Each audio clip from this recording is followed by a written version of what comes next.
Seguimos aquí en Onda Cero con todos ustedes, amigos. La sintonía del 98.3 de la frecuencia modulada con nuestro León en la onda. Tu salud, tú eliges. Así es como se llama este espacio, esta sección que estamos comenzando ahora y que todos los martes nos permite acercarnos al Hospital San Juan de Dios.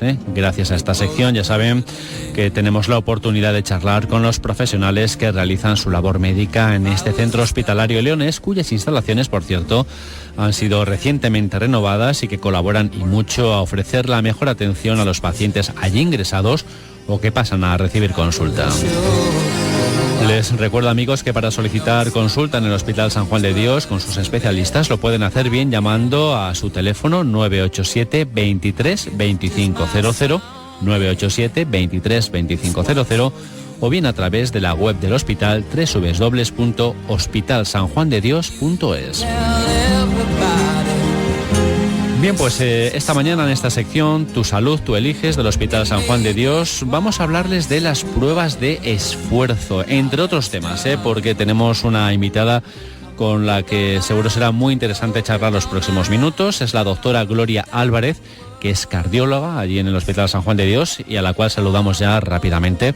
Doctora Álvarez, ¿cómo está? Muy buenos días. Muy bien, gracias, buenos días. Bueno, cardiología, ¿exactamente de qué se ocupan los cardiólogos? Claro, es oír hablar de cardiología y dices, el corazón, ¿no? Claro, del corazón, el evidentemente. Corazón, ¿no? ¿Y cuántas cosas le pueden pasar al corazón, doctora?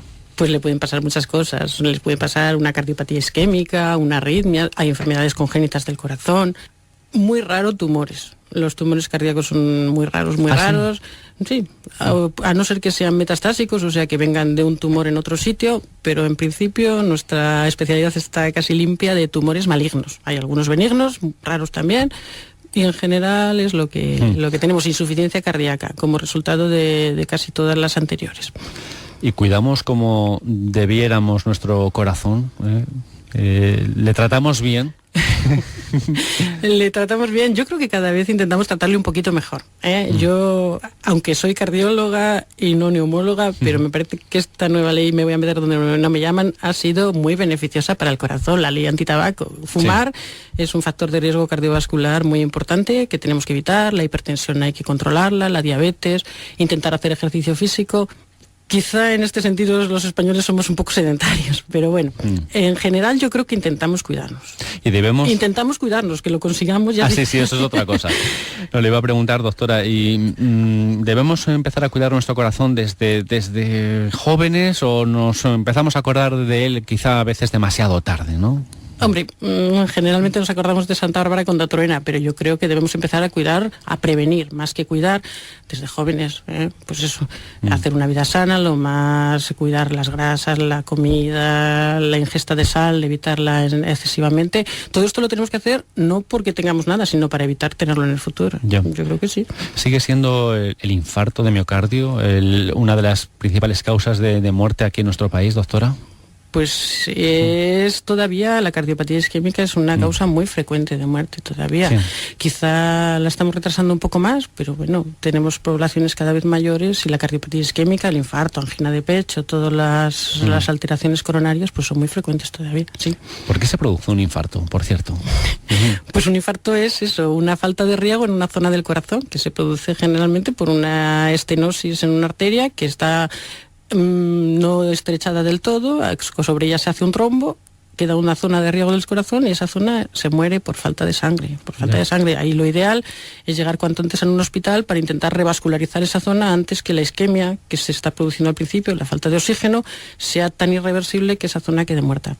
Esa zona del corazón. ¿Son todos los infartos igual de potentes, de severos cuando da un infarto o no? ¿O hay diferentes grados o niveles? Hombre, vamos a ver. En la etapa inicial de los infartos, cualquier infarto puede dar una arritmia que sea mortal, es los típicos que te dicen se quedan en el sitio, pero luego posteriormente, cuando ya se superan las primeras horas, pues sí hay infartos grandes que dejan una zona del corazón inutilizada y esas son las zonas, los infartos que a la larga pueden producir la insuficiencia cardíaca que comentábamos antes. O sea que sí hay infartos grandes e infartos más pequeños. Los infartos anteriores, por ejemplo, son los más grandes generalmente.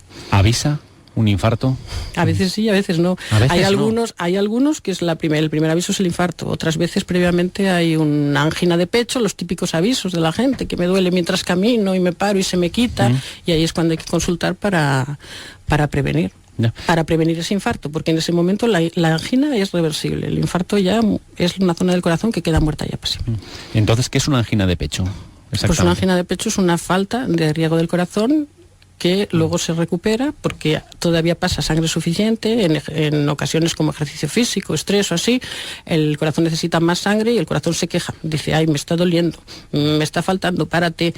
Te paras y luego sigues adelante y es cuando hay que consultar para que si esa arteria está estenosada, pues se puede abrir por los diversos procedimientos que tenemos. O sea, vigilar la tensión, nos ha dicho. Vigilar la tensión, la alimentación, el colesterol, diabetes, ¿no? La diabetes, controlarla mucho. ¿La diabetes también? La diabetes también es un factor de riesgo de los más importantes de cardiopatía isquémica también. Estamos charlando con la doctora Gloria Álvarez, que es cardióloga en el Hospital San Juan de Dios. Les dije que, entre otros asuntos, también íbamos a hablar sobre las pruebas de esfuerzo. Seguro que muchos oyentes saben de qué vamos a hablar ahora porque les han hecho alguna vez alguna prueba de esfuerzo, ¿no? Bueno, exactamente qué es una prueba de esfuerzo y para qué sirve. Pues lo que estábamos hablando antes, la prueba de esfuerzo convencional o electrocardiográfica, que son las que nosotros hacemos en el hospital nuestro, en San Juan de Dios, es un procedimiento ampliamente utilizado tanto para el diagnóstico como para el pronóstico de la cardiopatía isquémica, bien como sospecha o bien bien ya diagnosticada como pronóstico. Lo que pasa es que últimamente las pruebas de esfuerzo se están ampliando sus campos, no solo para la cardiopatía isquémica, sino también para sujetos sanos, tanto gente sedentaria como gente deportista, o como otras enfermedades cardíacas que no son cardiopatía isquémica, hipertensión, enfermedades congénitas, insuficiencia cardíaca. O sea, que sirve sobre todo para prevenir. Claro. Sí. Para prevenir, ¿no? ¿Cómo se realiza la prueba de esfuerzo, doctora? Pues la prueba de esfuerzo se puede realizar, es hacer un esfuerzo que se puede realizar en una bicicleta ergométrica o cicloergómetro o en un tapiz rodante. El tapiz rodante es el más utilizado, es del que disponemos nosotros. Y es un ejercicio que además de ser fisiológico no requiere un aprendizaje, todo el mundo sabe caminar, lo que pasa que cuando se hace mucho esfuerzo sí que es verdad que a veces al máximo esfuerzo el electro se artefacta un poquito más que la bicicleta. Luego, durante todo el esfuerzo, durante el preesfuerzo, durante el esfuerzo y posteriormente se están monitorizando el electrocardiograma, vigilamos los síntomas y ciertas variables hemodinámicas, por ejemplo, la tensión arterial y la frecuencia cardíaca. Normalmente esto se hace siguiendo unos protocolos, que el más habitual para la cardiopatía isquémica es el protocolo de Bruce, que es un protocolo que aumenta tanto la velocidad de la cinta como la pendiente cada 3 minutos. O sea, ¿qué información le da usted como cardióloga a una prueba de esfuerzo cuando se la hace a un paciente? Claro, la información primero, cuánto tiempo dura, a qué frecuencia ha alcanzado el paciente, qué tensión arterial ha alcanzado el paciente, si ha tenido síntomas o no ha tenido síntomas, por qué hemos detenido la prueba, porque se puede detener o porque llegas a donde quieres, o porque ya no ves el electro, o porque el paciente tiene angina, o porque ves una alteración electrocardiográfica y luego esas alteraciones o no en el electro son las que hay que informar también. ¿Cuánto dura? Pues depende de la capacidad física de cada individuo, depende también de la aparición o no de síntomas, como comentábamos, o de alguna alteración en las variables que estamos monitorizando. Para una prueba ideal sería entre 6 y 12 minutos. Ajá. ¿Cuál es el perfil de paciente al cual ustedes hacen pruebas de esfuerzo?